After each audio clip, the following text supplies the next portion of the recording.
Welcome to Green Living. I'm Paolo Abrera, and I wear a lot of hats. Well, not literally, of course. I mean that I have a lot of roles in life. Aside from my day job, I'm a husband, a father, a sports enthusiast, and I love to dabble in the kitchen. In fact, I find cooking to be very therapeutic, and one of my favorite things to do is to prepare healthy, delicious meals using organic ingredients that don't sacrifice on intense flavors. And that's exactly what we're going to be doing today. We're going to prepare a healthy, delicious meal using a fruit, or is it a vegetable, that everybody knows, the tomato. The Lycopersicum esculentum, or the tomato, translates to wolf peach. It was called a peach because it was round and luscious, and wolf because, if you can believe it, it was once widely considered to be poisonous. Funny fact, isn't it? Especially considering just how widely used tomatoes are in kitchens all over the world. In fact, most chefs agree that along with onions and garlic, tomatoes are the one ingredient you should always have stocked around the home. Tomatoes are actually a fruit and not a vegetable, and are chock full of all kinds of health benefits for the body. They are a highly versatile health product, and due to how versatile they are to prepare, there's really no reason to neglect the tomato as part of a healthy diet. Yep, this guy is packed with all kinds of healthy benefits, and we'll get to the details a little later on. Now, we all know how delicious this fruit is, and in a little while, I'm going to show you how ridiculously easy it is to prepare one of my all-time favorite hearty meals. But in the meantime, let's check out some equally hearty eats from Green's Restaurant. I'm Paolo Abrera, and this is Green Living.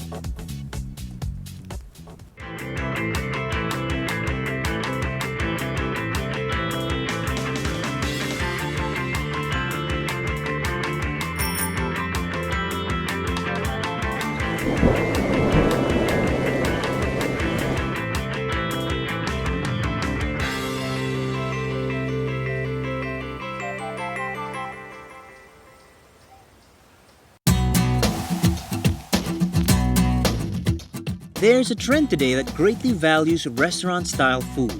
More and more people are eating out, be it for convenience or for a changing palate. One of the newer trends in the industry is the growing number of vegetarian restaurants that have popped up all over the metro. This is definite proof of a growing palate and a diversifying lifestyle.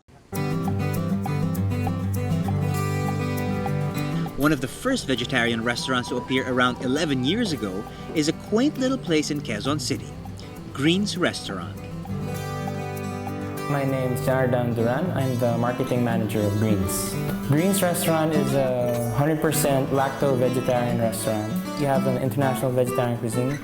So we have from American food like burgers, we have Italian like pastas, we have wraps, we have Filipino traditional dishes, and all sorts of different cuisines. For the Duran family, vegetarianism was more than just a lifestyle. And what started out as a passion project by their patriarch soon developed into a full-blown business. It started with my dad, when he was a teenager, and he turned vegetarian when he was about 14. And he's always wanted to be in the restaurant business, and it was only until 2001 until he realized that dream. The Duran family has taken vegetarianism to a new level. Not only are all its members full vegetarians, but the children have been so since birth. Yes, I'm a vegetarian since conception. So is my sister. Our family of four, we're all vegetarians. My dad turned vegetarian when he was 14, and my mom turned vegetarian when she married my dad. And me and my sister, we were born and raised vegetarian. Despite a non-typical upbringing, Janardan grew up with the same recipes that Green's Restaurant is known for today. I've been vegetarian since birth, and even when I was in school, they tease me or make fun of what are you having? Every time it's lunch or recess, they check out what I have. But then when they start tasting it, even back then, and it's not that bad. I mean, it actually tastes good, and that's actually how we put up the menu. I mean, our barbecue was a recipe for my first birthday. I mean, my mom made that for that day, so, and you gotta try it, Great tasting doesn't even begin to describe the delicious, mouth-watering vegetarian options that the Durans have to offer.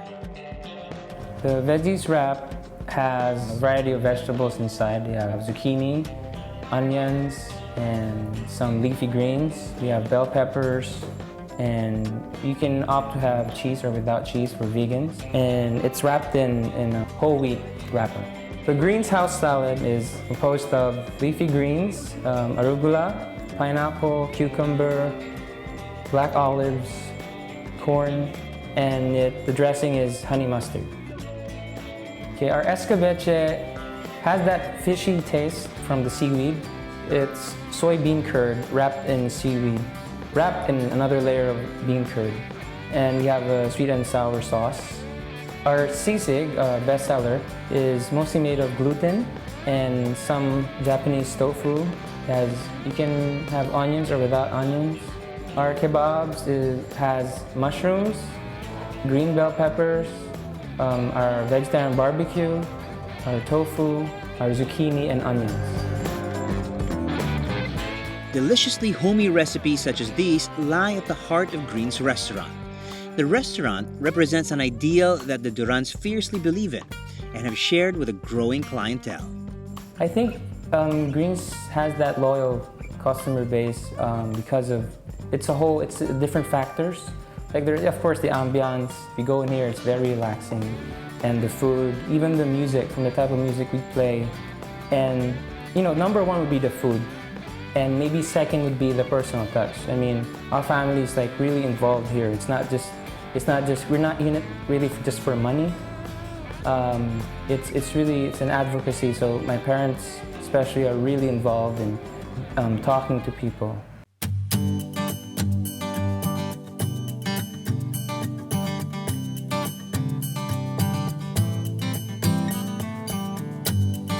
The act of sharing their personal recipes through their restaurant is representative of the Duran family's general outlook towards the business.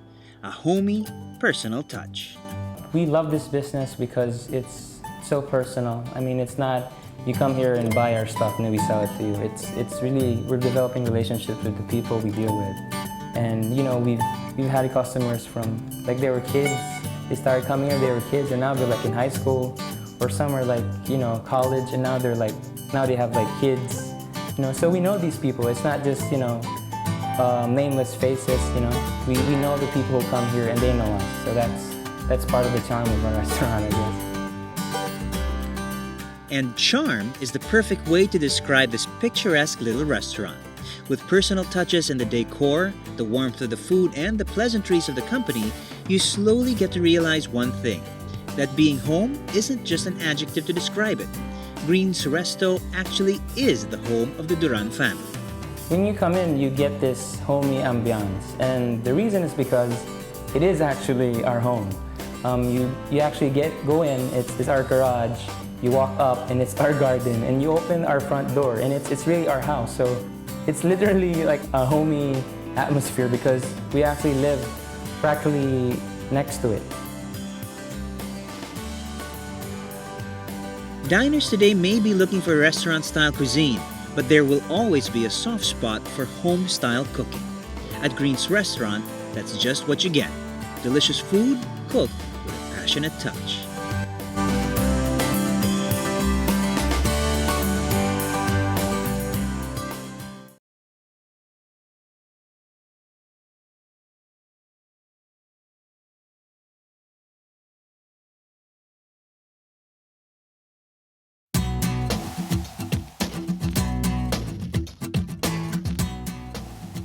Welcome back to Green Living.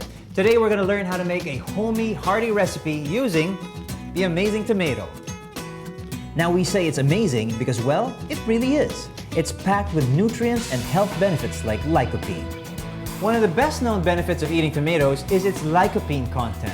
Lycopene is a vital antioxidant that helps in the fight against the formation of cancer cells, as well as other health complications and diseases. A single tomato can provide about 40% of daily vitamin C requirements. Vitamin C is a natural antioxidant which acts against cancer-causing free radicals. It also contains abundant vitamin A and potassium as well as iron. Add to that the fact that tomatoes are also good for your skin and they counteract the effects of toxins produced by smoking, and even you have to admit that this little guy truly is a wonder. Amazing, isn't it? But we haven't gotten to the best part yet. The reason that I love preparing hearty meals is that it always reminds me of home. And what's wrong with preparing something like that? Right here.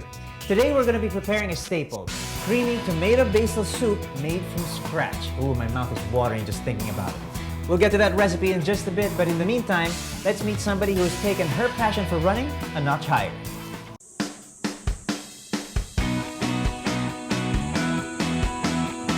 My name is Jamie Crisostomo Pizarro, and I am a graphic designer.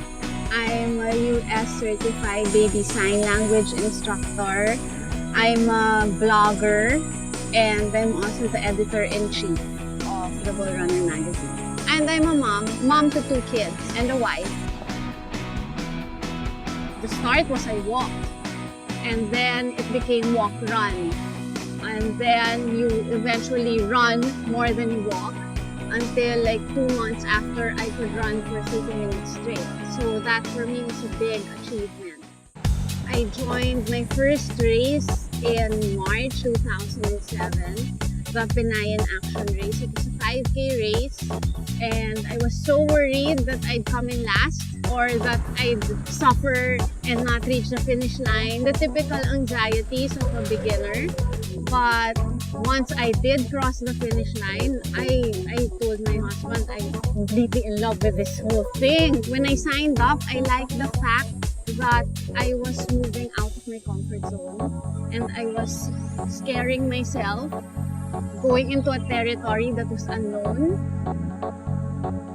It was a process that I gradually learned to adjust to my own schedule and to manage my time properly.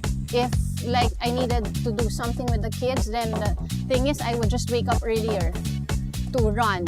If I had the graphic design project with a looming deadline, then I wouldn't sleep and finish that project just so I could run the next day. Things like that. It's a day-to-day thing. I think especially for a mom like me who just has a crazy schedule, you just learn to live with it and manage everything. The blog, thebullrunner.com, wasn't really something I thought about. It came impulsively. By that time, I had been running for like 6 months, alone on the treadmill. And I was just so passionate about running. And I'd always talk about it with my friends, my girlfriends, and my husband, but none of them were runners. And I didn't know a single runner out there. So I just felt like I needed an outlet. In 2007, if you wanted to join a race, it's not like now that you just go online and everything's there. There was no resource. Actually, I'd read through the newspapers every day looking for races. And once in a while there would be, then I'd sign up for that, but there was no list, comprehensive list. So I decided to also include that in the blog. The only time that it really hit me that it was getting bigger was when I won the Philippine Blog Awards. The blog won the best single post in the sports category and the best blog in the sports category, which were basically the only 2 awards in the sports category. Yeah, so that was in 2008. And that's the only time I said, oh no, you know, a lot of people actually read what I write. I called it the Bull Runner because it was my birthday. And by that time, I think I was suffering through some injuries already. And I was being bullheaded about it. That I think the doctor even told me, you know, you need surgery. You better stop running. I was like, no way. I cried for a bit because I thought I could never run again. But said, no way, I'm gonna keep on running. I'm bullheaded. I also worked in the stock market for a while. So I knew that the bull run always was something positive.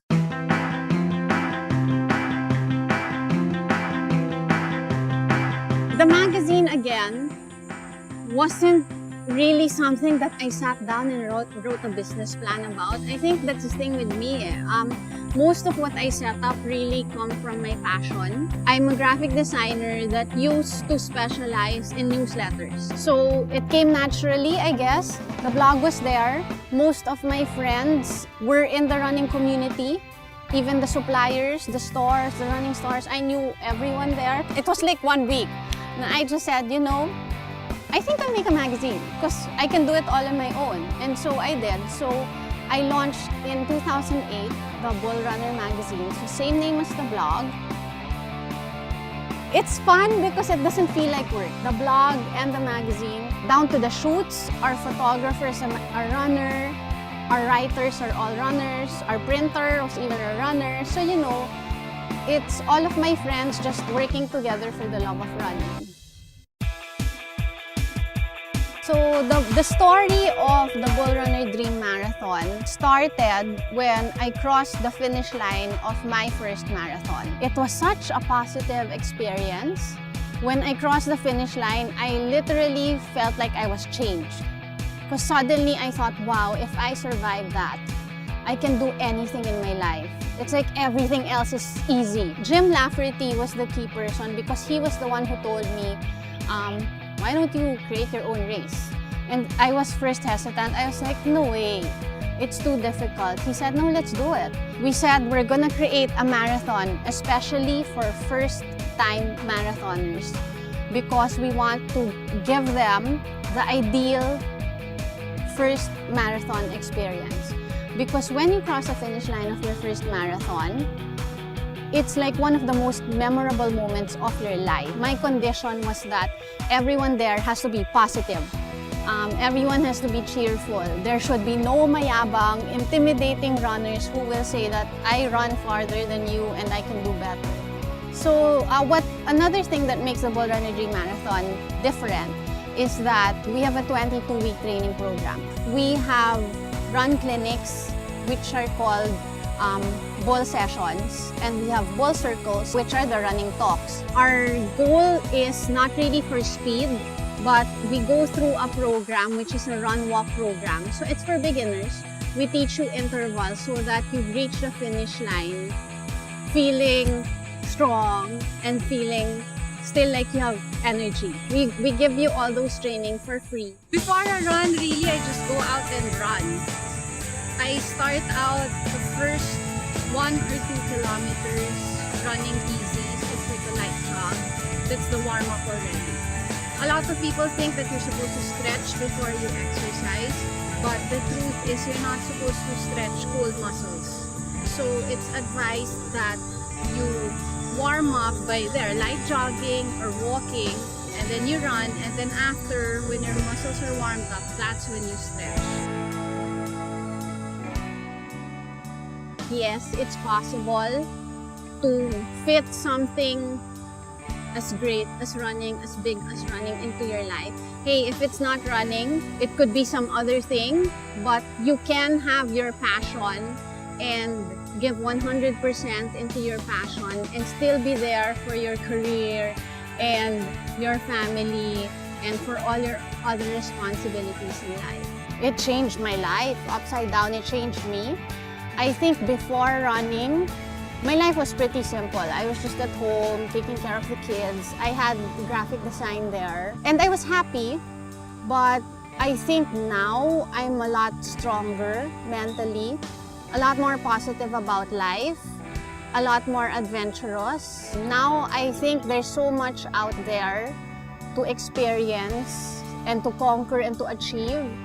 And I'm always there for the challenge now. It's like life is so short. You want to grab it by the horns like a bull and live it to the fullest.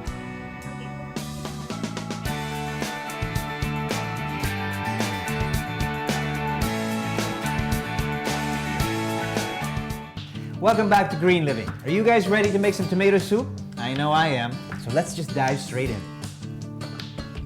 You'll need 28 ounces of crushed tomatoes, 14.5 ounces of chicken broth, about 18 fresh basil leaves minced, 1 teaspoon sugar, 1 cup whipping cream, and half a cup of butter or margarine, as well as salt and pepper to taste. In a large saucepan, bring the tomatoes and broth to a boil. Reduce heat and cover and simmer for about 10 minutes. Add basil and sugar and reduce the heat to low. Stir in the cream and butter and cook until the butter is melted.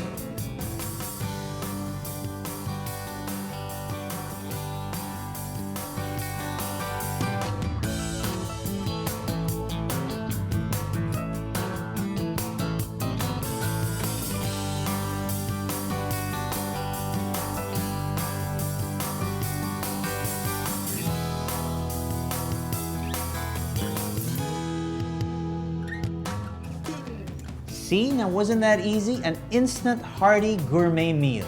And since we chose to use organic ingredients, it's definitely better for the environment as well. But wait, you can't have tomato soup without pairing it with a grilled cheese sandwich. Now, you may have your own grilled cheese recipe, but I like to top mine off with some finely sliced tomato pieces before popping it into the grill. It makes for a wonderfully fresh sandwich. So pair these together and you have got magic. Well, that's it for me. I'm gonna leave you for now so that I can bond with my food. If you're looking for more tips and behind-the-scenes notes, you can log on to www.greenliving-tv.com or follow us on Twitter and find our Facebook page and maybe leave a tip or two, just like Ralph O'Malley, who uses old toilet paper rolls to organize his cables. What a brilliant idea. I'll see you guys next week right here on Green Living. Aside from my day job, I'm a husband, a father, a sports enthusiast. In a little while, I'm going to show you how to prepare one of my all-time ridiculous meals. Details in a little while. Yeah, details later on. Now, we all know how delicious the tomato. Little antioxidant that helps in the aid against the